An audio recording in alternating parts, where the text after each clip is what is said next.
This is Taking Care of Business with Marty Pay and Clay Kerner on Kern Radio Newstalk 1180. Taking Care of Business is brought to you by Alliance Brokers and Consultants and Human Resources Outsourcing Incorporated. Now, here are your local business professionals ready to help you take care of business. Marty and Clay. Welcome to Taking Care of Business on Kern Radio Newstalk 1180 with your host Clay Kerner, and I'm Marty Pay. Business professionals, I like that. It's better than starting out by saying, ho, ho, ho, Merry Christmas. As you did all week, didn't you? Yes, I did. We'll talk about that for a second. We've got a fun show lined up today. In the second half of the broadcast, we're going to have our own state senator, drum roll please, from the 18th District, the Honorable Gene Fuller. And Clay, you and I had the honor of going up there and being a part of that ceremony, which is kind of neat. We did. It was great. Yeah, I really love it up there. It was fantastic. But in the first half, we're going to have Nancy Phillips from Virtual Enterprise. That's an organization that I was fortunate to be a judge the last 2 years, and that's a great organization. We're going to talk to Nancy for the first half hour. But before we do that, we're going to do a little bit of housekeeping. I've got a little self-serving here, but I want to wish my oldest daughter happy birthday today. Stacy's 37 years old today. The liberal. Yeah, when Stacy and Clay, Stacy lives up in the Bay Area. When Stacy and Clay get together, it's a little volatile. A little? Just a little bit. Next week is Christmas, and we're going to have Christmas music. The station will be playing music that day. On January 1st, we've got Carlos Baldovinos, who's the new director of the Bakersfield Rescue Mission. And the weekend after that, January 8th, we have Tobin Smith from Fox Bulls and Bears. And we've got some other great guests lined up in January that we really can't talk about yet because we're not too sure of the order. But January's going to be a lot of fun. But Clay, you and I have had a busy week this week. We have. Yes, we have. I started out with an installation. I was honored to install the board members of the Tehachapi Federated Women's Association. And then I played Santa Claus at a nursing home here in town that I do every year. And I didn't know they allowed residents to play Santa Claus. Oh, that is good. He's starting right out of the chute, Goose. No hesitation here, huh? And then and then you had a present. Speaking of right out of the box, you had an excellent presentation at the Bakersfield Next 5 Years event. Thank you, Marty. Yeah, and it was an interesting headline in the local paper the next day. Optimism scarce was the headline in the paper. Well, the problem is I told the truth, and some people don't want to hear the truth when it comes to the new health care bill. Yeah. And then we had Gail Maloff was talking about the real estate situation for the next 5 years. And then the only optimistic note was the person from the high-speed rail. And as optimistic as that sounded, I don't know. For me, the numbers didn't match. It just didn't make sense to me. But that's just my own opinion. Well, it's quite interesting. High-speed rail, if it actually comes to fruition, is going to be pretty interesting through the Central Valley. Yes, it is. But it's also going to be very expensive. But that's a topic for another day. Let's bring on our first guest, Nancy Phillips from Virtual Enterprise.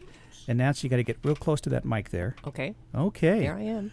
Nancy, and I want to thank you. I've been a judge the last 2 years, and it's been a lot of fun. I really, really enjoyed it. Well, thank you. We've really appreciated the fact that we have a lot of community members, businessmen and women here in Bakersfield that help us with what we call our Virtual Enterprise State Business Plan Competition and Virtual Enterprise Trade Fair event, which was just held a couple weeks ago, the 2nd and 3rd of December. Now, can you explain to our listeners what Virtual Enterprise is and what the concept is? Well, Virtual Enterprise is actually a class at high schools or in high schools throughout the United States and also throughout the world. And primarily in the United States, it is for seniors, juniors, and senior high school students. It is probably an elective course in most classes. In some schools, it is a capstone class at the academies at those schools. But the basis of this program is a program that introduces business to students and how to run a business, how to work in a business.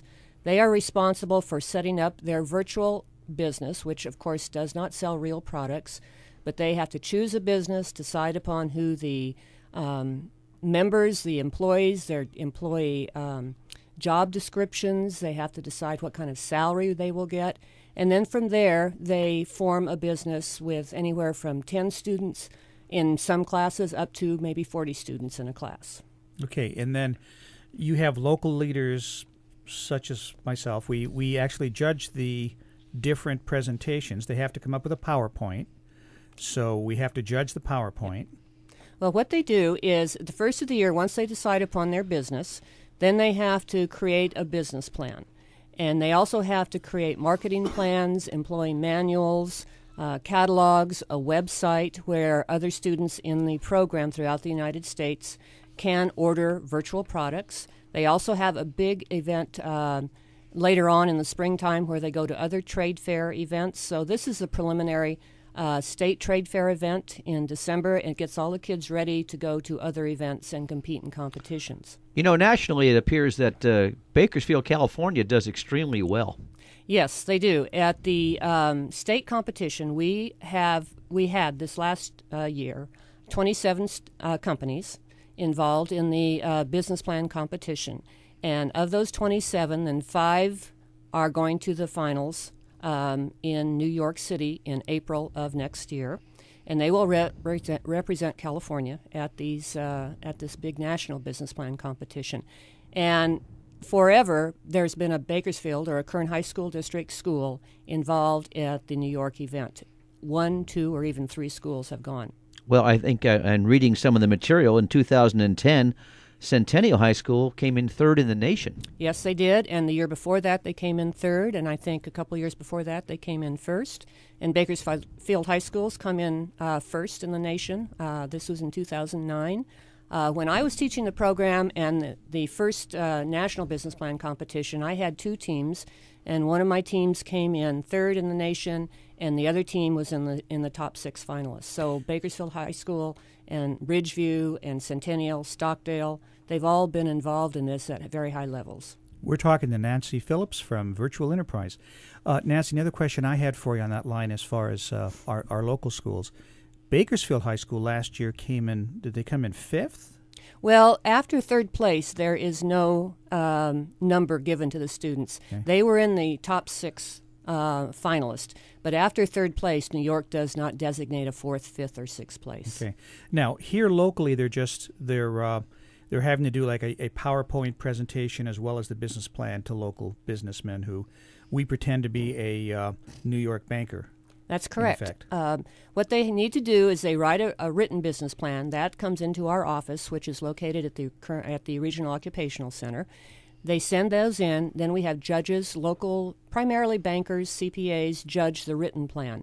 And then the students on the 2nd of December are divided into groups, and they present to a group of 3 judges, and they are really asking for a business loan. And their job is, in 8 to 12 minutes, to convince these judges that they need this loan. Okay, now, and it's interesting. I haven't done the business plan, but I've listened to the PowerPoints the last 2 years, and I have to tell you, I went through my master's program about 6 years ago. I have to tell you that these presentations were as good as anything I'd seen in the master's program, on a much higher level.